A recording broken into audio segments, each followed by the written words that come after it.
Bienvenidos a este video en el cual hablaremos sobre la ciudadanía y la vecindad en la Nueva Granada durante la primera mitad del siglo XIX. En este periodo, la región que hoy conocemos como Colombia estaba en un momento muy clave de su historia, ya que se estaba configurando como una nación independiente después del largo periodo colonial español. En este contexto, la ciudadanía y la vecindad adquirieron un significado muy especial, ya que definían la participación de los habitantes en la construcción del nuevo Estado y la vida social, política y cultural de las ciudades y de los pueblos.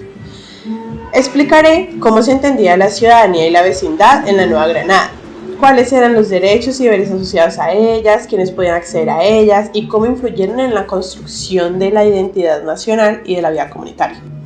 Espero que este video les permita adentrarse en la historia y la cultura de una región que ha sido protagonista de procesos sociales y políticos muy relevantes en la historia latinoamericana. Comencemos. Primero me gustaría hacer la aclaración de estos conceptos. ¿Qué es ciudadanía y qué es vecindad? Bueno, la ciudadanía se refiere al estado o a la condición de ser un ciudadano de un país. En otras palabras, es el estatus legal y social de una persona en relación con el país en el que vive. Pues ser ciudadanos conlleva tener responsabilidades y derechos como el derecho a la libertad de expresión, derecho al voto, derecho al juicio justo y deberes como pagar los impuestos. Y la vecindad, por otro lado, se refiere a el área geográfica donde una persona reside. La ciudadanía y la vecindad en la época colonial. Dejando claro los anteriores contextos y conceptos, me gustaría hablar sobre cómo era la ciudadanía y la vecindad en esta época. Bueno, durante el periodo colonial, el concepto de ciudadanía estaba reservado por una élite muy privilegiada, compuesta por españoles y criollos. Los criollos son los descendientes de los españoles nacidos en América. Por otro lado, los indígenas, los esclavos y los mestizos no tenían reconocimiento legal como ciudadanos y se les negaban muchos de los derechos y privilegios de la ciudadanía. La ciudadanía y la vecindad eran muy importantes para establecer un sentido de identidad y pertenencia en la sociedad, que es lo mismo que pasa ahora, pero allá era para establecer una jerarquía social clara, además que también los utilizaban como herramientas de control y opresión por parte del gobierno colonial. Durante la primera mitad del siglo XIX, en la Nueva Granada, la ciudadanía y la vecindad estaban marcadas por profundas desigualdades sociales y políticas. A pesar de que la independencia buscaba la creación de un Estado libre e igualitario, la realidad fue muy diferente, ya que las élites criollas que lideraron la lucha por la independencia, pues mantenían el control político y económico, ¿ya? Marginando a otros sectores de la sociedad, como los afrodescendientes, los indígenas y también los campesinos. O sea, la ciudadanía y vecindad estaban limitadas a una élite social y religiosa. Estaban controladas por las corporaciones de gremios y el poder eclesiástico. A lo que voy con esto es que solo quienes tenían riquezas y prestigios eran considerados ciudadanos y tenían derecho a participar en el gobierno, incluyendo a las personas que pertenecían a la religión católica, mientras que los judíos, los protestantes y otros grupos religiosos eran considerados extranjeros y estaban muy excluidos de la ciudadanía y la vecindad.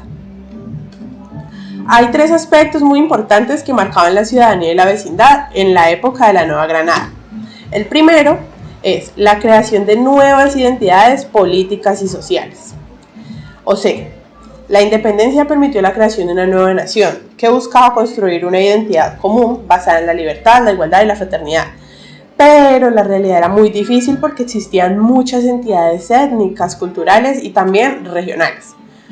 O sea, la creación de las instituciones políticas buscó construir una identidad nacional común, pero también generó muchísimos conflictos entre las distintas entidades.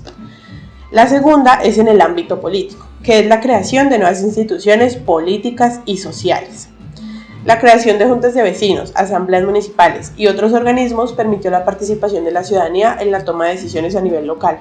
O sea que esas instituciones permitieron creación de una nueva cultura política, basada en participación y deliberación en el pueblo. Y la última, que es en el ámbito social, es la creación de nuevas formas de asociación y organización. La creación de sociedades literarias, científicas y culturales permitió el desarrollo de nuevas formas de pensamiento crítico y la promoción de la educación y la cultura. Estas instituciones también permitieron la creación de una nueva cultura cívica, basada en la solidaridad y el compromiso social.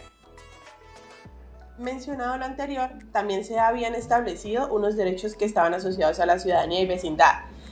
Claramente estaban en proceso de transformación debido a la lucha por la independencia y la construcción de un nuevo orden político.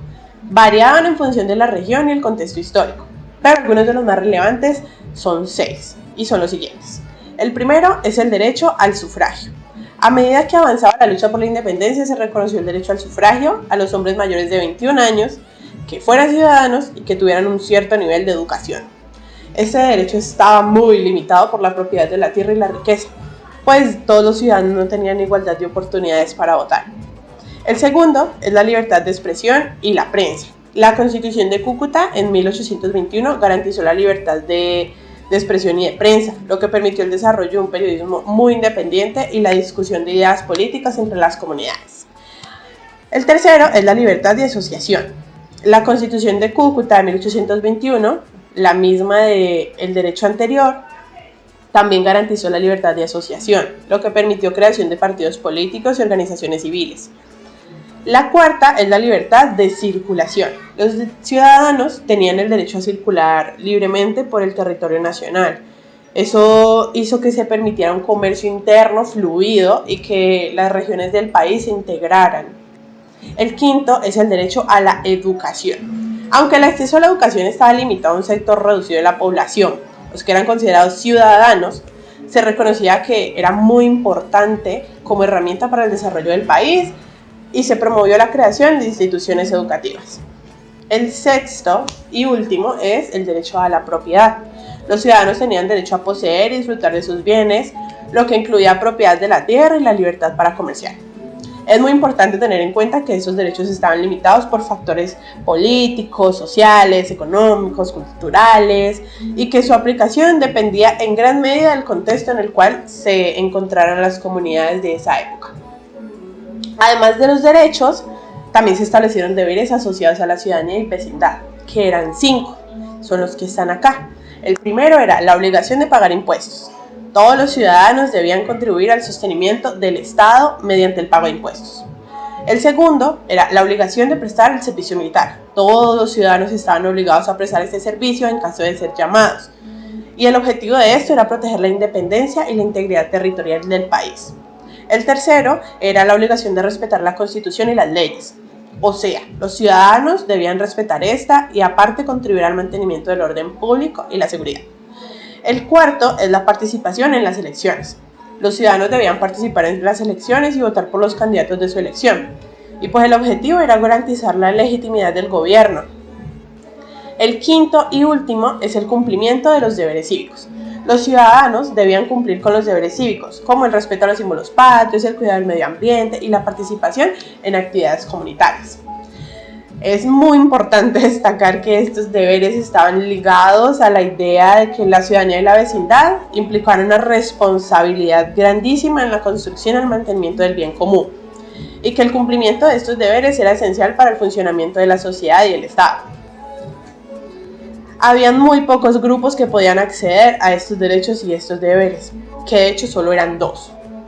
Los ciudadanos, que para ser considerados ciudadanos eran necesarios ciertos requisitos. Ser varón, tener más de 21 años y aparte estar casado, ser soltero o viudo con hijos mayores de edad. Además era necesario tener una posición económica muy estable y no tener antecedentes penales.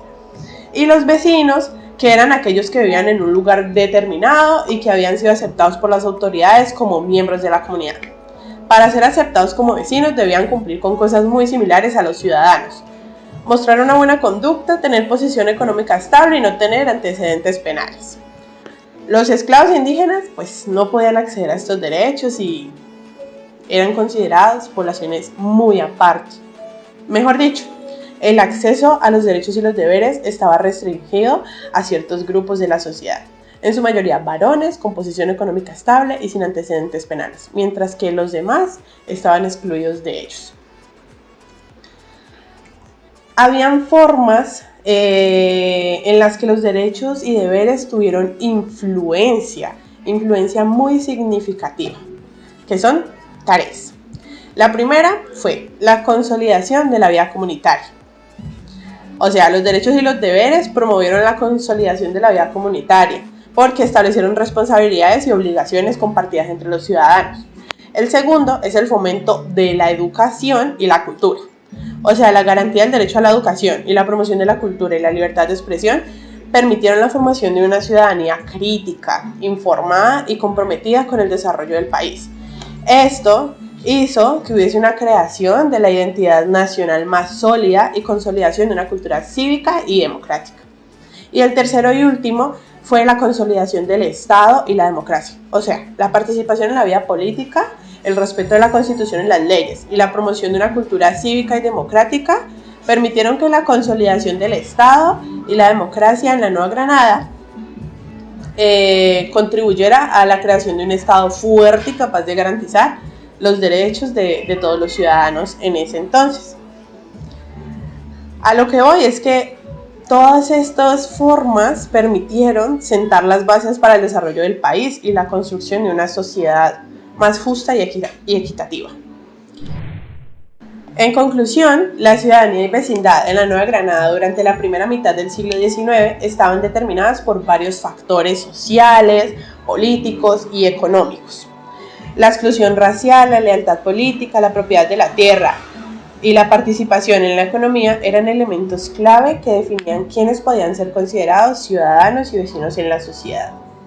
Aparte, esto generó una clara estratificación social y política, en la que solo un sector privilegiado de la población tenía acceso a los derechos anteriormente mencionados. La lucha por la inclusión y la igualdad de derechos fue una constante en este periodo, y es un tema que todavía es muy relevante en la actualidad, realmente. En definitiva, la ciudadanía y vecindad reflejaban los desafíos y contradicciones de un proceso de transición hacia la independencia y la consolidación del Estado-Nación, un proceso que implicaba la superación de estructuras y las prácticas coloniales y la construcción de un nuevo orden social y político más justo e inclusivo. Esto es todo por este video, espero que les hayan quedado claros los conceptos de ciudadanía y vecindad y que hayan podido dimensionar un poco cómo se construía y cómo avanzaba la ciudadanía y la vecindad en la Nueva Granada en la primera mitad del siglo XIX.